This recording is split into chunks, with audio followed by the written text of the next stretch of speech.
So ever since I was a young lad, I've been really enthralled and enchanted by hotels, surprisingly enough. And later on in life, I was fortunate enough to own a very small little resort with my wife. And during that time, we really tried to strive to become as sustainable as possible. And during that time, I did the carbon audits for 32 businesses in my community, and they found it very difficult. They could not understand what they couldn't see, which is why my aim was really, could technology help to make the invisible visible for them and therefore assist people to actually reduce their footprint by getting everybody much more involved in it. And the reason is because when you lift the lid off a hotel, what you discover it's not quite as enchanting from a sustainability point of view as you might expect. It's a very big sector. It uses an enormous amount of energy, an expanse of water, and it wastes quantities and quantities. So this is a huge problem, and now they're being squeezed and squeezed to report their carbon footprint. The problem is that technology can't solve it all right now. It hasn't been invented, and what we've identified with our own work is that over 30% of what they use is wasted. And also people seem to have this strange thing to blame it on the buildings rather than to recognize it's the people. And there's a lack of engagement with the staff and the guests to make that change happen, which is a big problem. So the vision of Internet of Things is really to use sensors, which are linked to gateways, which are linked to cloud servers, to then communicate back to people what the temperature is, how much they're using, and be able to turn equipment off and on. Now, can this concept really be applied to hospitality, and can we therefore make it much more sustainable? So that was my aim. And after all, I thought it was a good idea because the Internet of Things is booming. We see there's 55 billion devices out there, million devices out there. The AI market is growing, and the generative AI market, which is where sensors are thinking for themselves, is growing. The trouble is, when I went to a conference, it was clear that the Internet of Things was hard for all the experts, and they admitted it's difficult. With using the ARC grant that we got for Griffith University, I assisted in a project where we looked at the problems of setting it up in 4 properties, and there are 10 categories of why it was very, very difficult. Within that, there are 88 subcategories, like it wasn't made properly, didn't come on time, nobody installed it properly, and so on. Meanwhile, we have the problem of, are the buildings really effective? Those little red circles show in that Singapore hotel, you had to bring in extra AC units. For a modern hotel, it wasn't working. The text is too small. When you turn something off, it's still on. And when you've got a radiator in England, you cover it with a curtain, and so forth, which doesn't make it very efficient. So these are the problems that we've also got. Then we want to take control away from the guests, locking doors, putting up signs. And when you go in with your AC to put it down to 18, the engineer has made sure it'll only ever go down to 21. And we take off window handles. So the whole thing becomes really rather difficult for anyone to use natural ventilation or to adjust things themselves, which is another chaotic complication with this process. The engineers love them. They were overworked. They're sitting there with alarms going, phones going, unblocking toilets, dealing with this and that. But at the same time, they have all these screens with all this technology. But what did I find? It was in centigrade on this one and Fahrenheit on this one.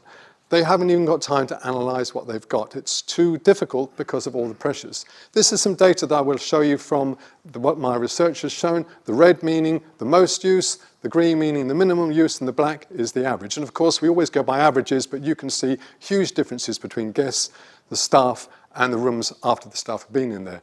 Massive differences, often because people haven't left the rooms correctly, or that some people carry their habits with them. For hotels, the same thing, and I think it's interesting to see unoccupied rooms, which is the section on the extreme right.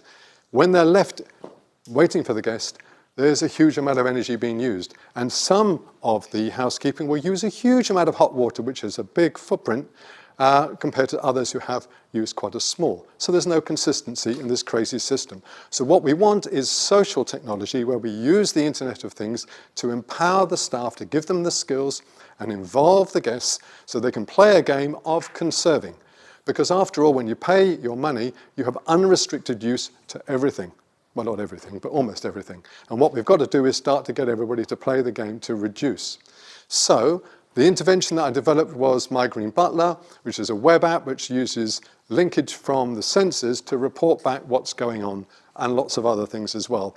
They're characters that represent the diversity of the world and inspires and enthuses people through gamification. I didn't time that one, did it very well, did I? Never mind. But the problem is that with all this carbon auditing, it's a lot of paperwork. And so we can take that away because what we do is we collect data live to give real-time decisioning. And so now we can give a carbon audit just like that, and nobody has to go around ferreting for bills, usually, which means it's much faster and people can then learn what's going on. Also, managers need to understand as well because they don't always know what's going on because they've never seen the invisible made visible. So we have sensitivity analysis which allows them to play around and understand better how to reduce their footprint and where to focus on. And that, of course, has been a big advantage for many of them because they've never seen this sort of thing before, and it involves all management. Nothing against the training that people produce, but generally the staff find it a bit boring. It's often on PowerPoint, so we've made it much more dynamic. Of course, we have lovely fun butlers to come along and assist you, and you can do it on your phone, etc. And we're building the literacy, because while people might care about the environment, they have no idea about the carbon footprint of X and Y. And we're now trying to put it into the context that matters.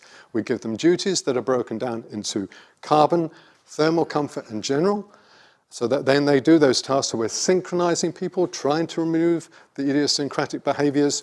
We check their mood, and we have achievements to motivate them. So it's all gamified. And that was done by my son because I don't play games. I play Monopoly.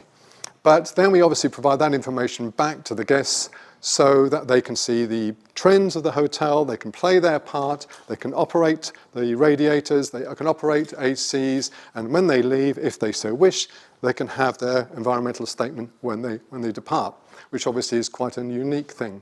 And therefore, we're able to reduce consumption.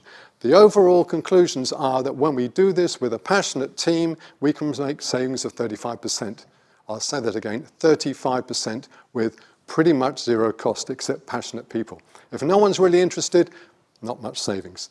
The thing is that IoT can be introduced, but you've got to be super careful. It's not just some equipment you plug in, and that's all I've got time for. But anyway, you've got the idea. Thank you very much for your time.